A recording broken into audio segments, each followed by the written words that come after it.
चुनाव आयोग ने आज पांचों राज्यों की चुनाव की तारीखों का ऐलान कर दिया है। तो आपको बता दें, उत्तर प्रदेश के अंदर 7 चरणों के अंदर चुनाव होगा। जी हां, पिछली बार की तरह ही इस बार भी उत्तर प्रदेश के अंदर 7 चरणों के अंदर चुनाव होना है। वहीं मणिपुर के अंदर 2 चरणों के अंदर चुनाव होगा और पंजाब, उत्तराखंड और गोवा, इन तीनों राज्यों के अंदर एक ही दिन चुनाव होना है। बात करें पांचों राज्यों की मतगणना, वो केवल एक ही दिन होगी 10 मार्च को, और 10 मार्च को ही सभी राज्यों के नतीजे आ जाएंगे पांचों राज्यों के। सबसे पहले बात करें यूपी के 7 चरण का चुनाव कब कब होना है। तो यूपी के अंदर पहले चरण का जो चुनाव है वो 10 फरवरी को होगा। जी हां, 10 फरवरी को पहले चरण का चुनाव है यूपी में। तो 14 फरवरी को दूसरे चरण का चुनाव होगा। तीसरे चरण का चुनाव 20 फरवरी को है। चौथे चरण का चुनाव 23 फरवरी को होगा और 5वें चरण का चुनाव यूपी में 27 फरवरी को है। तो छठे चरण का चुनाव मार्च 3 को होगा। 3 मार्च को छठे चरण का चुनाव है यूपी में। तो 7 मार्च को 7वें चरण का चुनाव होगा। जी हां, 7 मार्च को 7वें चरण का, और मतगणना 10 मार्च को होनी है। बात करें यूपी के अंदर 403 विधानसभा सीटें हैं, इस पर जो है 7 चरणों के अंदर चुनाव होना है। वहीं पंजाब के अंदर 117 सीटों पर 14 फरवरी को ही चुनाव होना है। पंजाब के अंदर पूरे पंजाब में एक ही दिन चुनाव होगा। वहीं 70 सीटों पर उत्तराखंड के अंदर भी 14 फरवरी को है। तो 14 फरवरी को ही गोवा के अंदर 40 सीटों की विधानसभा सीटों पर चुनाव होना है। तो 14 फरवरी को तीनों राज्यों के अंदर चुनाव होगा। पंजाब, उत्तराखंड, गोवा। पंजाब की 117 विधानसभा सीट और 70 विधानसभा सीट आपकी उत्तराखंड की और 40 विधानसभा सीट गोवा की। तीनों राज्यों में चुनाव 14 फरवरी को होना है और इन तीनों की मतगणना भी 10 मार्च को होगी। मणिपुर के अंदर 2 चरणों के अंदर चुनाव होंगे। पहला चरण 27 फरवरी का है तो दूसरा चरण 3 मार्च का है। तो सभी राज्यों में चुनाव बूथों की संख्या बढ़ाई गई है। किसी एक बूथ पर 1000 से अधिक मतदाता नहीं होंगे। और साथ ही बता दें कि पांचों राज्यों में आचार संहिता लग गई है और सभी राज्यों का रिजल्ट जो है, नतीजे 10 मार्च को आ जाएंगे। और 15 जनवरी तक कोई भी यात्रा, पदयात्रा, रोड शो, रथ यात्रा या किसी भी प्रकार की रैली को इजाजत नहीं होगी। 15 जनवरी को चुनाव आयोग समीक्षा करेगा कि आगे और पाबंदियां बढ़ानी है या नहीं। चलिए अब आपको बता देते हैं कि यूपी के अंदर जो 7 चरणों के अंदर जो चुनाव होना है, तो किस किस जिले के अंदर किस किस तारीखों के अंदर चुनाव होगा। तो बात करते हैं सबसे पहले पहले चरण की।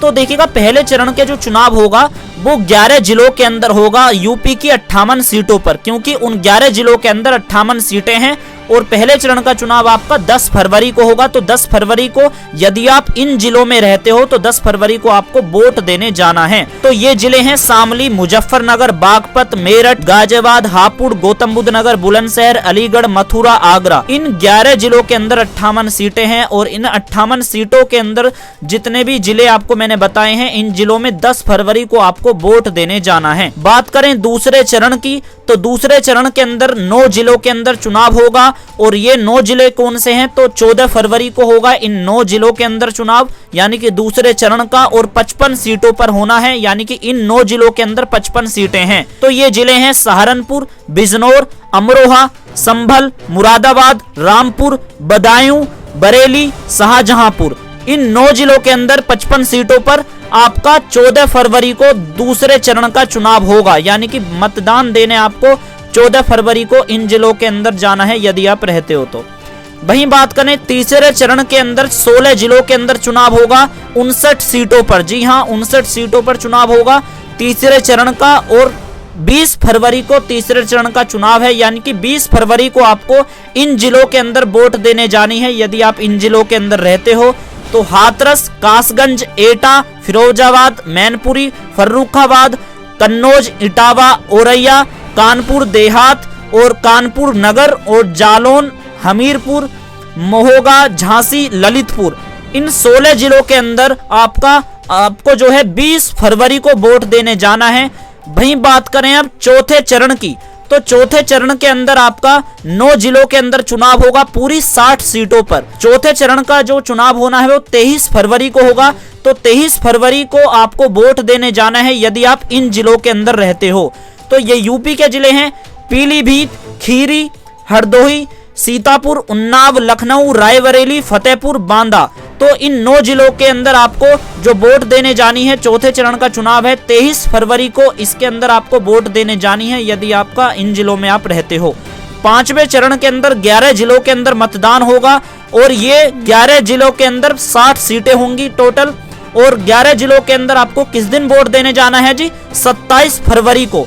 तो 27 फरवरी को आपको इन जिलों में वोट देने जाना है। यदि आप इन जिलों में रहते हो तो ये हैं श्रावस्ती, बहराइच, बाराबांकी, गोंडा, अयोध्या, अमेठी, सुल्तानपुर, प्रतापगढ़, कौशाम्बी, चित्रकूट, प्रयागराज। तो इन जिलों के अंदर आपको 27 फरवरी को वोट देने जाना है। वहीं बात करें छठे चरण की, तो छठे चरण के अंदर 10 जिलों के अंदर चुनाव होगा पूरी 57 सीटों पर। तो इसकी जो वोटिंग होनी है जी आपकी, वो 3 मार्च को होगी। जी हाँ, 3 मार्च को, ठीक है। और 10 जिलों के अंदर चुनाव होना है। तो ये जिले कौन कौन से हैं? यदि आप इन जिलों के अंदर रहते हो तो आपको 3 मार्च को वोट देने जाना होगा। ये जिले हैं आपके बलरामपुर, सिद्धार्थनगर, महाराजगंज, बस्ती, संत कबीर नगर, अंबेडकर नगर, गोरखपुर, कुशीनगर, देवरिया, बलिया। तो इन 10 जिलों के अंदर जो चुनाव होना है वो 3 मार्च को होगा। पूरी 57 सीटें हैं इन जिलों के अंदर। वहीं बात करें अंतिम चरण यानी कि 7वें चरण का जो चुनाव होगा वो आपका 9 जिलों के अंदर मतदान होना है 7 मार्च को। 7वें चरण का चुनाव 7 मार्च को होगा। तो ये 9 जिले कौन से हैं? आजमगढ़, मऊ, जौनपुर, गाजीपुर, वाराणसी, मिर्जापुर, चंदौली, सोनभद्र, संत रविदास नगर, भदोही। तो इन जिलों के अंदर यानी कि इन 9 जिलों के अंदर जो चुनाव होना है वो 7 मार्च को 7वें चरण का होगा टोटल 54 सीटों पर। तो ये था पूरा अपडेट कि उत्तर प्रदेश के अंदर किस किस जिलों के अंदर किस तारीख को आपको वोट देने जाना है। और वो मैंने आपको बता दिया है कि मतगणना जो होनी है वो 10 मार्च को होगी। तो चलिए अब आपको ये बता देते हैं जो जानना आपके लिए काफी जरूरी होगा कि इन सभी राज्यों के अंदर कितनी सीटें हैं और कितने बहुमत चाहिए होगा। तो उत्तर प्रदेश के अंदर टोटल 403 सीटें हैं विधानसभा की। और इसके अंदर यूपी में 202 पर आपको बहुमत मिलेगा। किसी भी पार्टी को जो 202 लाएगा उसको बहुमत मिल जाएगा मतलब कि। और उत्तराखंड के अंदर 70 सीटें हैं और इस पे जो है आपका 36 सीटों पर बहुमत मिल जाएगा पार्टी को किसी को। मणिपुर के अंदर जो है 60 सीटें हैं और यहाँ पर 31 सीटों पर बहुमत मिलेगा। और पंजाब के अंदर 117 सीटें हैं और 117 सीटें हैं और 59 सीटों पर बहुमत मिल जाएगा। और गोवा के अंदर 40 सीटें हैं और 21 सीटों पर बहुमत मिल जाएगा। वहीं आपको बता दें पूरे भारत के अंदर ये जो चुनाव होगा 690 सीटों पर मतदान होगा और नतीजे 28 दिन के अंदर सभी राज्यों के आ जाने हैं यानी कि। तो इस वीडियो में इतना ही। अगर आपको हमारी वीडियो पसंद आ रही है तो दोस्तों आपसे कहना चाहेंगे कि हमारे इस चैनल को जरूर सब्सक्राइब करें। शुक्रिया।